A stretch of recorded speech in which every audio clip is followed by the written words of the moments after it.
검은색 승용차가 중앙선을 넘어 빠른 속도로 질주합니다. 70대가 몰던 차는 인도로 돌진하고 결국 보행자 2명이 숨졌습니다. 현재 부산의 65살 이상 고령 운전자는 31만 4천 명으로 전체의 15%입니다.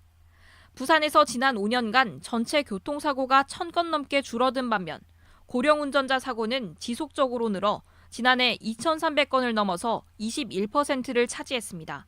고령 운전자 면허 반납 제도가 시행되곤 있지만 부산의 경우 반납률이 3%대에 그칩니다. 그나마 이 수치는 전국 최고 수준인데 승용차 없이도 불편함 없이 이동 가능한 대중교통망 확충 없이 면허 반납만을 강요하는 것 또한 설득력이 없습니다. 정부는 5년 전부터 고령 운전자의 경우 면허 갱신 기간을 줄여 적성 검사를 실시하고는 있지만 실기 시험이 없다 보니 합격률이 99%에 달해 제도 자체가 유명무실합니다. 이에 따라 실기 시험 도입과 함께 운전 가능 시간대와 장소를 한정해 조건부 면허를 발급하는 제도 도입 이야기가 나오고 있지만 아직은 검토 단계입니다.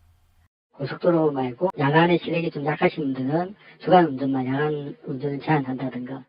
고령 운전자 교통사고를 사회적 문제가 아닌 운전자 개인의 문제로 맡겨놓는 사이 전체 교통사고 사망자 중 25%가량이 고령 운전자와 관련한 사고였습니다. 영상에서 보셨지만은 고령 운전자 교통사고 최근에 특히 많이 생기고 피해도 굉장히 크거든요. 어떤 사고가 있었는지 한 가지씩만 우리가 예를 들어 볼까요? 올 7월에 있었던 서울시청역 역주행 참사가 좀 대표적일 것으로 보입니다. 당시 운전자께서 연령이 만 68세 정도로 지금 알려져 있는데요. 감속 페달을 밟았다고 주장을 하셨지만 국과수의 결과로는 결국 가속 페달을 밟았다라는 점이 꽤 나왔었고 본인 스스로도 운전 베테랑이라고 여겼었는데 이렇게 운전 미숙으로 9명이나 숨지게 된 사고가 발생을 하면서 다시 우리 사회의 고령 운전자 교통사고에 대한 경각심이 일어난 사고라고 보입니다. 최근에 부산에서도 9월 12일 날 해운대에서 지나가던 행인을 치는 그런 사고가 발생을 했었습니다. 이 해운대구에 이번에 발생한 이 사고는 평일과 이제 주말에 이제 그 관광객들도 많이 다니는 그런 길이었기 때문에 지금 사망자분이 2분이 발생을 했는데 이런 그 고령 운전자 사고가 앞으로 이제 더 많은 빈도로 지금 발생을 하고 있고 심각성도 지금 크기 때문에 이에 대한 대책 수립이 중요할 것 같습니다. 그러니까요. 특히 이제 부산 뭐 전국적으로도 그렇습니다만은 노인 인구가 계속 늘어나고 있고 또 이제 사고가 이렇게 늘고 있고 그래서 이 두 가지가 좀 연결되어 있는 게 아닌가 이런 또 추측이 있어요. 혹시 무슨 통계가 좀 있습니까? 우선 전년도 기준 전체 교통사고를 좀 보면 11,267건이 있었습니다. 이 중에서 국내 65세 이상으로 저희가 고령 운전자를 분류를 하고 있는데요. 이 고령 운전자 교통사고 같은 경우는 전체 사고의 20.3%에 해당을 한다고 합니다. 이제 부산 같은 경우는 전년도 기준으로 해서 2,356건이 고령 운전자 교통사고로 분류되는 사고가 있어 왔습니다. 서울 다음 수준이기는 합니다. 이 부분에서 저희가 조금 더 주요하게 보아야 할 점은 65세 이상 고령 운전자로 분류가 되기 때문에 만 75세 이상으로 저희가 좀 별도로 운전 면허에 대한 갱신이 좀 엄격하게 이루어지는 연령대와 64세에서 74세 정도로 분류가 되는 활동성 있는 중장년층과 노령 인구에 대한 부분에서도 사고가 조금 더 면밀하게 좀 분석이 될 필요는 있어 보입니다. 그러니까 이제 사고가 작고 피해가 크니까 고령자 운전을 제한하자 이런 여론이 있는 것도 사실이긴 하죠. 예, 그런 여론들이 있고 지금 그런 부분에 대한 이제 대책들을 지금 마련하고자 지금 서울시 같은 경우에는 올해 연말까지 고령자 운전자에 대한 조건부 면허 도입이라든지 그리고 그 갱신의 실질적인 이제 운전 능력에 대한 갱신 제도를 이제 도입하고자 하는 그런 제도를 마련하고자 지금 하고 있습니다.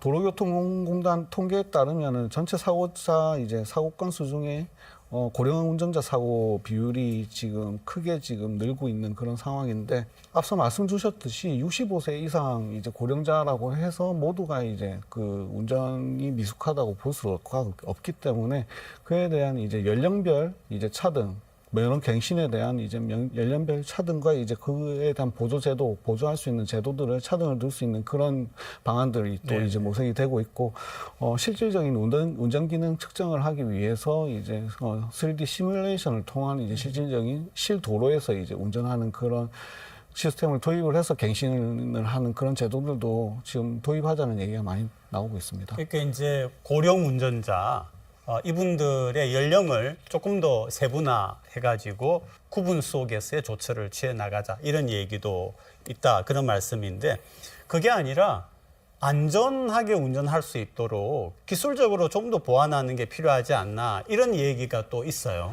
저는 기술적으로 접근하는 것이 훨씬 더 중요하다라고 네. 생각을 합니다. 이 운전 제한이라는 것은 결국은 개인의 자유와 권리 침해로도 볼 수가 있습니다. 운전을 필수적으로 해야 되는 분들의 이동권을 보장하지 않는 상황에서 무조건적으로 교통사고 감소를 위해 위험군이니까 제한을 한다라고 하는 부분은 사실상 세대 갈등으로도 비춰질 수가 있는 부분이라서 좀 신중하게 접근을 해야 되고 오히려 예방적인 차원에서 면밀하게 접근을 해야 한다라고 보이는데요. 누구나 나이는 들기 때문에 이런 부분에 대해서 기술적으로 보완이 가능하다면 자율주행 운전이 가능해지고 있는 이 시대에서 지금은 아직까지는 완전한 자율주행이라고 볼 수는 없지만 제4세대 정도로 완전한 자율주행에 대한 기술이 도입이 되게 된다면 그에 맞춰서 면허에 대한 제도도 바뀔 것이기 때문에 연령별로의 접근이 가능할 것으로 보입니다. 이후에도 말씀을 좀 드리겠지만 일본이나 미국 같은 경우도 고령층을 대상으로 해서 기술적인 측면으로 일본 같은 경우는 자동 안전 제동 장치가 있다든지 또 가속이 될 수 있는 그 페달에 대해서도 제동을 거는 장치가 있다든지 이런 기술을 조금 더 의무적으로 도입을 하게끔 하는 제도들도 있습니다. 계속해서 자동차 시장도 그리고 모빌리티 사업도 발전을 할 것이기 때문에 이런 부분은 기대할 수 있는 측면이 있습니다. 그러니까 지금 일본 얘기를 하셨는데 미국이나 유럽 같은 경우에는 좀 그런 어떤 안전 장치를 하는 그런 시도가 없습니까? 이제 일본에서 지금 하고 있는 제도가 이제 서포트카 S라는 그런 서포트카 차를 S. 예, 네. 고령 운전자들이 이제 신차를 구매할 때 그런 안전 장치가 있는 차를 구매할 수 있도록 하는 그런 제도인데 이런 제도들이 이제 일본에서는 지금 시행을 하고 있고 미국이나 이런 다른 국가에서도 이런 제도들을 지금 도입하기 위해서 노력을 하고 있는 걸로 알고 있습니다. 실질적으로 지금 이런 기능적인 부분들에 있어서 일본에서 시행하는 지금 서포트카 S 같은 이런 제도는 신차를 구입할 때 이제 그런 장치가 있는 것들을 하는 장치가 네. 있는 그런 차들을 구입하는 거기 때문에 지금 기존에 또 이제 자가 차량이 있는 분들은 이런 제도 장치가 없는 차를 또 이용할 수 있거든요. 그리고 또 고령자분들께서 이제 신차를 구매하는 빈도가 또 낮기 때문에 기존 차에 이런 장치들을 도입할 수 있는 그런 지원을 할 수 있는 그런 제도들도 필요하다고 생각을 합니다. 지금 우리가 이야기한 이런 것들은 이제 조속하게 검토를 해가지고 시행을 해야 될 것 같고요. 사실 우리 부산 그러면은 전국에서 최초로 운전면허 자진 반납 제도를 실시하지 않았습니까? 이 부분 한번 설명을 해 주시죠. 네, 2018년 7월 부산에서 가장 먼저 도입한 제도입니다. 이후로는 전국 지자체에서 이렇게 함께 확대 실시가 좀 된 상황인데요. 이 자진 반납 제도가 먼저 시행된 만큼 부산 같은 경우는 되게 선진적으로 전국 평균이 2%대에 불과한데도 불구하고 3.5%의 반납률을 기록하면서 전국 1위를 기록을 하고는 있습니다. 문제는 이 면허 반납 제도가 교통사고 감소의 실효성과 연결이 되어야 한다라는 지점인데 통계를 좀 살펴보면 실질적으로 우리가 고령 운전자를 만 65세 이상으로 분류를 하고 있음에도 불구하고 면허를 반납하는 연령층은 만 75세 이상 고령자 반납 효과가 더 큰 것으로 나타나고 있습니다. 정책 시행에 의한 반납 효과가 큰 만 75세 이상 고령자의 사고 비율은 만 50세 이하보다 낮습니다. 네. 그렇기 때문에 실질적으로 교통사고와 연결이 되는 이 65세 이상 74세 이하의 정책 참여를 보다 좀 더 이끌어내야 할 텐데요. 이 부분이 사실은 지금 활동성이 보장이 필요하고 대중교통을 이용하는 것이 현실적으로 좀 어렵다 보니 운전을 하셔야 되는 이 만 65세 이상들에게 어떻게 우리가 좀 더 정책을 면밀하게 시행을 할 것이냐. 미국의 사례처럼 이제 운전 능력을 실효적으로 평가할 수 있는 정책을 도입할 수 있느냐.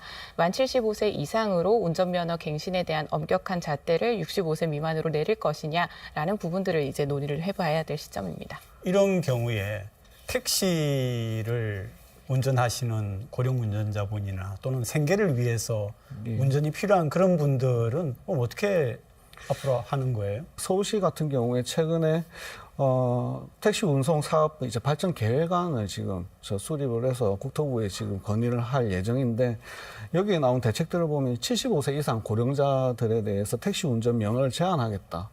그리고 이제 기존 면허 반납 시 나오는 이제 감차 지원금을 증액을 하겠다. 그리고 좀 면허 자격 검사를 이제 강화를 하겠다. 이런 대책들을 마련을 했는데 이에 대한 우려가 또 이제 75세 이상이신 그 운전자분들에 대해서는 어떻게 반납을 강제할 수 있는 그런 규정이 없습니다.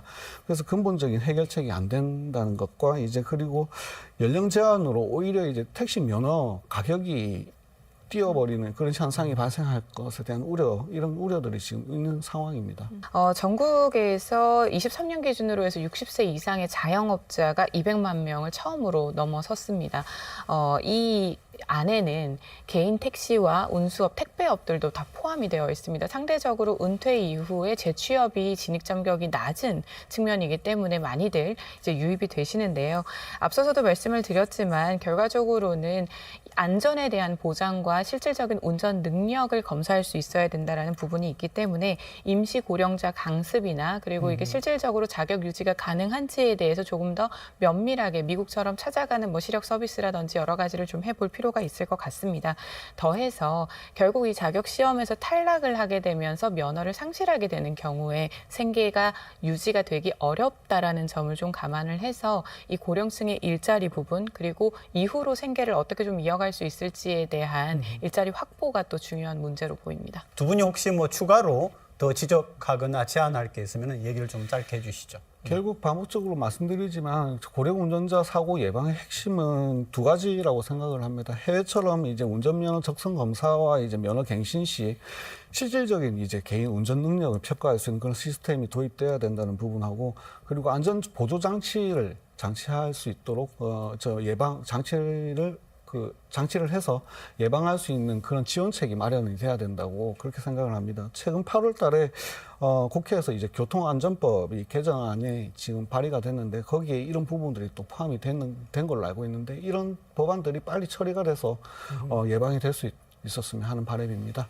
우리가 이제 이동의 자유를 조금 너무나 일반화시키거나 집단화시키면서 억압하지는 않는 자세가 좀 필요할 것 같고요. 결국은 우리 고령자분들이 면허를 반납하더라도 나의 이동에 대해서 안심할 수 있는 사회를 만드는 것이 필요합니다. 대중교통에 대한 선진화가 좀 필요하고 부산 같은 경우는 이용하고 있는 타바라와 같이 자율주행 버스나 이런 부분을 좀 더 확대를 할 필요가 있어 보입니다.